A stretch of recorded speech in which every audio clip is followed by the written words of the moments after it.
Hello and welcome back to my channel. मैं हूं आपका टीचर काशिफ खान सर और आप देख रहे हैं मेरा चैनल काशिफ सर एकेडमी। तो बच्चों, हो जाइए तैयार, क्योंकि आज जो हम लोग टॉपिक पढ़ने जा रहे हैं वो है हमारा सप्लाई वाले चैप्टर में से ही। और सप्लाई वाले चैप्टर में हम लोग ने पिछले वीडियो में पढ़ा था मीनिंग एंड कॉन्सेप्ट, और आज हम लोग पढ़ेंगे उसके आगे का टॉपिक डिटर्मिनेंट्स ऑफ सप्लाई। हम लोग एक एक टॉपिक या दो दो टॉपिक हर वीडियो में करेंगे ताकि वीडियो बहुत ज़्यादा लेंदी ना हो और आप आसानी से एक टर्न पर एक वीडियो देख करके चीज़ों को समझ सकें। तो बिना टाइम वेस्ट किए चलिए जल्दी से हम लोग शुरू करते हैं। So let's quickly begin the session.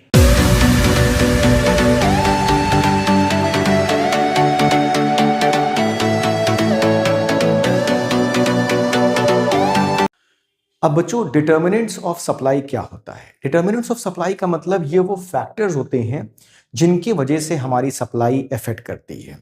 कहने का मतलब ये हो गया कि सप्लाई हमारी बढ़ भी सकती है और घट भी सकती है just because of these factors, ये सारे फैक्टर्स की वजह से।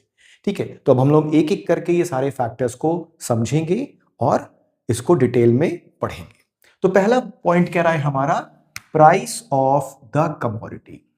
अब किसी भी कमोडिटी, जिस कमोडिटी की हम बात कर रहे हैं, सपोज कि हम यहां पर मैंगोज की बात कर रहे हैं, अगर हम मैंगो की बात कर रहे हैं तो जो मैंगो का प्राइस है जब वो बढ़ेगा तो उसकी सप्लाई भी बढ़ेगी।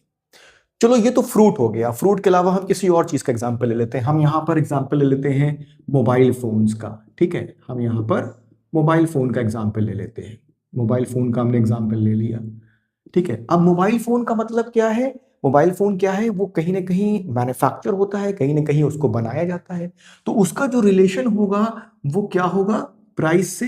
प्राइस उसका बढ़ेगा तो क्या होगा? उसकी सप्लाई भी हमारी बढ़ेगी। ठीक है, मतलब प्राइस और सप्लाई का जो रिलेशनशिप है वो पॉजिटिव है। ऐसा क्यों है? जब प्राइस बढ़ता है बच्चों तो क्या होता है? फर्म्स के लिए, मैन्युफैक्चरर्स के लिए वो ज्यादा प्रॉफिटेबल हो जाता है और इसीलिए वो अपनी सप्लाई को बढ़ा देते हैं। और जब प्राइस कम हो जाता है, तो सप्लाई भी हमारी कम हो जाती है। ऐसा क्यों होता है? क्योंकि जब प्राइस कम हो जाता है तो प्रॉफिटेबिलिटी भी कम हो जाती है, इसलिए जो मैन्युफैक्चरर्स होते हैं, जो प्रोड्यूसर्स होते हैं, वो सप्लाई भी कम कर देते हैं। सेकेंड पॉइंट पे आते हैं, प्राइसेस ऑफ अदर गुड्स। अब ये अदर गुड्स क्या होते हैं? अब देखिए, जो भी चीजें हम प्रोड्यूस करते हैं, जो भी चीजें हम बनाते हैं, उसको बनाने के लिए हमें कुछ रिसोर्सेज की जरूरत पड़ती है, जैसे कि मशीनरी हो गई या मटेरियल्स हो गए। तो उसका इस्तेमाल करके हम कुछ और भी बना सकते हैं, जैसे कि हमने मोबाइल का यहाँ पे एग्जांपल लिया था। सपोज कि मोबाइल हमारे लिए उतना प्रॉफिटेबल नहीं है मार्केट में बनाना। ठीक है, तो हम इन्वर्टर बना सकते हैं, हम टीवी बना सकते हैं, हम फ्रिज बना सकते हैं। कोई ऐसी कंपनी है, सपोज माइक्रोमैक्स है, मैं यहाँ पे माइक्रोमैक्स का एग्जांपल ले लेता हूँ। एक टाइम में वो बहुत प्रॉफिटेबल थी। ठीक है, उसने मोबाइल फोन बहुत बेचे, लेकिन जब उसको लगा कि वो मार्केट में मोबाइल्स की जो मार्केट है उसको वो ज्यादा कैप्चर नहीं कर पा रही है प्रेजेंट टाइम में, तो उसने स्विच किया। उसने जो है वो अपनी मैन्युफैक्चरिंग को जो है वो डाइवर्ट किया। वो बैटरी बनाने लगे, वो इन्वर्टर बनाने लगे। ठीक है, वो और भी बहुत सारे हमारे इलेक्ट्रॉनिक आइटम्स बनाने लगे। तो जब हम देखते हैं कि मार्केट में जिन पर्टिकुलर कमोडिटीज का प्राइसेस बढ़ता है, तो हम अपनी मैन्युफैक्चरिंग जो है वो उधर डाइवर्ट कर सकते हैं। हम अपनी मैन्युफैक्चरिंग को स्विच कर सकते हैं कि हम इस आइटम को छोड़ करके दूसरे आइटम की तरफ जाएंगे। मतलब हमारे लिए अगर आइटम ए से ज्यादा प्रॉफिटेबल आइटम बी है तो हम इसको मैन्युफैक्चर करेंगे। ठीक है, और अपना पूरा प्रोडक्शन जो है वो आइटम बी की तरफ डाइवर्ट कर देंगे, क्योंकि वो हमारे लिए ज्यादा प्रॉफिटेबल है, क्योंकि उसके प्राइसेस मार्केट में बढ़ रहे हैं, उन चीजों के प्राइसेस मार्केट में बढ़ रहे हैं। सपोज फ्रिज का प्राइस मार्केट में बढ़ रहा है तो वो सप्लायर के लिए, प्रोड्यूसर के लिए ज्यादा प्रॉफिटेबल होगा और वो उसको प्रोड्यूस करना ज्यादा पसंद करेगा। थर्ड पॉइंट है हमारा प्राइसेस ऑफ इनपुट्स। अब ये इनपुट्स क्या होता है बेटा? इनपुट्स का मतलब होता है हमारा, मैं यहां लिख देता हूं, raw materials. Raw materials, raw materials कह सकते हैं हम, लेबर कह सकते हैं। ठीक है, मशीन्स कह सकते हैं हम। अब देखिए ये जो हमारे ये चीजें हैं हमारी रॉ मटेरियल्स, लेबर, ये सब हमारे कहीं ना कहीं एक कॉस्ट होते हैं, मतलब हमारी कॉस्ट को बताते हैं।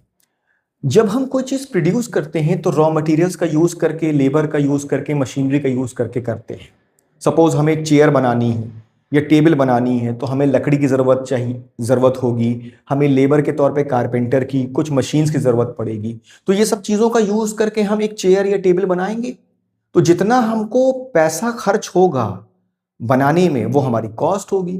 तो जब हमारी इनपुट के प्राइसेस बढ़ जाते हैं, मतलब इन चीज़ों के जब प्राइस हमारे बढ़ जाते हैं तो हमारी कॉस्ट भी बढ़ जाती है। जब इनके प्राइसेस बढ़ते हैं तो क्या होता है, हमारी कॉस्ट भी बढ़ जाती है, मतलब हमारी लागत भी बढ़ जाती है। जब हमारी लागत बढ़ जाती है तो हम क्या करते हैं बच्चों, जब हमारी लागत बढ़ जाती है तो हम अपनी सप्लाई कम कर देते हैं, क्योंकि जब कॉस्ट ज्यादा होती है तो प्रॉफिट मार्जिन ज्यादा नहीं निकल पाता है। मैंने रेवेन्यू वाले चैप्टर में बताया था ना कि इनकम में से हम कॉस्ट को निकाल देंगे, ठीक है, मतलब रेवेन्यू में से हम कॉस्ट को निकाल देंगे तो हमें प्रॉफिट मिलेगा। तो कॉस्ट अगर बहुत ज्यादा होती है तो हम क्या करते हैं, हम अपनी सप्लाई भी ज्यादा नहीं करते हैं, मतलब हम प्रोडक्शन ही ज्यादा नहीं करते हैं, इसलिए ज्यादा सप्लाई भी नहीं करते हैं। क्यों? क्योंकि हमारे इनपुट्स के प्राइसेस बढ़ गए हैं। और जब इसका उल्टा होता है, जब इनपुट के प्राइसेस हमारे कम हो जाते हैं तो हमारे लिए प्रॉफिटेबिलिटी ज्यादा हो जाती है, प्रॉफिट मार्जिन हमारा बढ़ जाता है। क्यों? क्योंकि वही चीजें जो हमें महंगी पड़ रही थी, वही लेबर, वही मशीन्स, वही मटेरियल्स हमको अब सस्ते पड़ रहे हैं। तो हम कम से कम में चीजों को प्रोड्यूस करके ज्यादा से ज्यादा जो है उसको, उसका प्रोडक्शन बढ़ाएंगे और ज्यादा से ज्यादा मार्केट में उसको बेचेंगे ताकि हमें प्रॉफिट्स मिल सके। ठीक है। फोर्थ पॉइंट है हमारा स्टेट ऑफ टेक्नोलॉजी। अब टेक्नोलॉजी से हम क्या समझते हैं? टेक्नोलॉजी का मतलब एडवांस मशीनरी, नई मशीन्स। ठीक है। अब जैसे कि आज के टाइम में हम जो मोबाइल फोन यूज कर रहे हैं वो एडवांस लेवल का है। अगर आज से 5 साल 6 साल पुराना मोबाइल हमको दे दिया जाए या 10 साल पुराना दे दिया जाए तो उसमें हमको मजा नहीं आएगा। आज की डेट में डिमांड जो है वो एप्पल की है, एप्पल आईफोन चाहिए, सभी बच्चों को एप्पल का फोन चाहिए, आईफोन चाहिए। तो क्या हम टेक्नोलॉजी के साथ चलना चाहेंगे या टेक्नोलॉजी के पीछे जाना चाहेंगे? तो टेक्नोलॉजी का मतलब क्या हो गया? Advancement, advance technology. ठीक है, एडवांस टेक्नोलॉजी। जब एडवांस टेक्नोलॉजी का हम यूज करते हैं और उन मशीन को यूज करते हैं तो जो हमारी कॉस्ट आती है वो कम से कम आती है, मतलब कॉस्ट ऑफ प्रोडक्शन हमारा कम से कम होगा, क्योंकि नई मशीनरी हमारा वेस्टेज नहीं करेगी और कम से कम करेगी।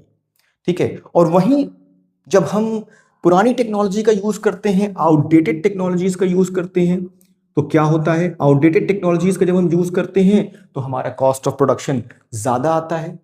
ठीक है। और हम प्रोडक्शन ज्यादा नहीं कर पाते हैं, हमारी कॉस्ट बढ़ जाती है, इसलिए हम सप्लाई ज्यादा नहीं कर पाते हैं। तो जब हम नई टेक्नोलॉजी का यूज कर रहे हैं तो क्या हो रहा है, क्या फायदा हो रहा है? कम से कम लागत में हमारी चीजें बन रही है, कम से कम कॉस्ट में हमारी चीजें बन रही है और हम ज्यादा से ज्यादा मार्केट में प्रोड्यूस करके उसको सप्लाई कर पा रहे हैं। ठीक। और जब आउटडेटेड मशीन्स का यूज कर रहे हैं तो इसका जस्ट अपोजिट हो जाता है, हमारा नुकसान ज्यादा हो रहा है, हमारी कॉस्ट ज्यादा आ रही है और कम से कम प्रोडक्शन कर पाते हैं और कम से कम मार्केट में सप्लाई कर पाते हैं, क्योंकि वो हमारे लिए प्रॉफिट मार्जिन को काफी कम कर देता है। गवर्नमेंट पॉलिसी, गवर्नमेंट पॉलिसीज में आ जाता है हमारा टैक्सेस, सब्सिडीज। ठीक है, टैक्स तो हम लोग जानते ही हैं। अब जब गवर्नमेंट टैक्स लगा देती है हमारी कमोडिटीज पे, तो जो चीज हम 15 रुपए की मार्केट में बेचना चाहते हैं उस पे टैक्स लगा करके हमको जो है वो उसको 18 रुपए का बेचना पड़ता है। तो जो हमारा प्रॉफिट मार्जिन होता है वो बहुत कम हो जाता है। ठीक है। तो जब टैक्सेस गवर्नमेंट लगा देती है तो हम क्या करते हैं, हम सप्लाई कम से कम करते हैं, क्योंकि हमारे लिए प्रॉफिट मार्जिन ज्यादा नहीं बच पाता है। और जब गवर्नमेंट हमारे टैक्सेस को कम कर देती है तो हमारा प्रॉफिट मार्जिन इंक्रीज कर जाता है, फिर हम ज्यादा से ज्यादा प्रोड्यूस करते हैं और ज्यादा से ज्यादा मार्केट में सप्लाई करते हैं। क्लियर हो रहा है बच्चों? अब जो अगला पॉइंट है बच्चों वो है goals of the firm. Goals of the firm से हम लोग क्या समझते हैं? जो मार्केट में फर्म का जो गोल होता है वो क्या होता है? वो प्रॉफिट मैक्सिमाइजेशन होता है। वो क्या होता है? Profit maximisation. मैं शॉर्ट फॉर्म में मैक्सिमाइजेशन को मैक्स लिख रहा हूं। ठीक है। अब देखो, फर्म क्या करती है, जब ज्यादा उसको प्रॉफिट मार्जिन मिलता है तभी वो मार्केट में सप्लाई करती है। ठीक है, ये तो हम लोग जानते हैं, ये हम लोगों ने भी इसके कॉन्सेप्ट में समझा था। लेकिन कुछ फर्म्स ऐसी होती हैं जो कि एग्जिस्टिंग प्राइसेस पर भी जो है वो अपने प्रोडक्ट को अब ज़्यादा से ज़्यादा सप्लाई करती हैं। क्यों? क्योंकि उनका जो गोल होता है वो प्रॉफिट मैक्सिमाइजेशन नहीं होता है। ठीक है, उनका जो ऑब्जेक्टिव होता है, उनका जो गोल होता है वो क्या होता है? ज़्यादा से ज़्यादा मार्केट को कैप्चर करना। ठीक है, उनका एक गोल ये होता है मार्केट को ज़्यादा से ज़्यादा कैप्चर करना। दूसरा गोल उनका क्या होता है? दूसरा गोल उनका होता है अपनी जो उनकी एक इमेज है, जो उनकी एक प्रेस्टीज है मार्केट में, उसको इनहेंस करना, लोगों तक ज़्यादा से ज़्यादा पहुंचना, ज़्यादा से ज़्यादा मार्केट में अपने जाल को बिछाना, मतलब ज़्यादा से ज़्यादा सेल करना। तो वो प्राइसेस बढ़ने का वेट नहीं करते, इसलिए उनका जो गोल होता है वो डिफरेंट होता है। ठीक, नेक्स्ट पॉइंट है हमारा number of firms in the market. अब अगर हम एग्जाम्पल लें तो मोबाइल फ़ोन की इंडस्ट्रीज़ कितनी हैं? बहुत सारी इंडस्ट्रीज़ हैं, मोबाइल फ़ोन बनाने वाली बहुत सारी कंपनीज़ हैं। तो इसका मतलब जो मार्केट में सप्लाई हो रहा है मोबाइल फ़ोन का वो भी बहुत ज़्यादा हो रहा है, वो भी बहुत ज़्यादा हो रहा है। ठीक है, तो नंबर ऑफ फर्म्स जितनी ज़्यादा होंगी उतना ज़्यादा जो है, मैं यहाँ पर F फॉर फर्म लिख रहा हूँ, अगर फर्म बढ़ेगी तो सप्लाई भी हमारी बढ़ेगी।